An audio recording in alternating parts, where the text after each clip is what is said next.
How to fix Honor Magic 7 text notification sound not working. So let's start the video. First of all, turn on your notification sound. For turning on your notification sound, open settings and then click on sound and vibration, and then scroll down and click on notification tone. Now here you can select any notification tone you want to set, like that. After that, go back to the main page of your settings and then restart your device. For restart your device, press and hold power button and then click on restart. After restart your device, then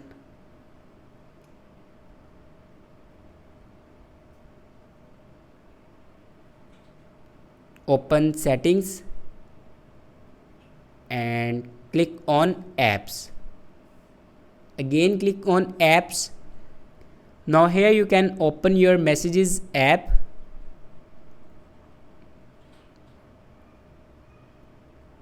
and then click on storage. Now here you can clear your cache memory from here. After clear your cache memory and app data, then go back to the main page of your settings and open system and updates. Now click on software update. Now here you can check your latest version will be updated or not. If the latest version doesn't update, then update your latest version. After that, your problem will be fixed. Thanks for watching this video.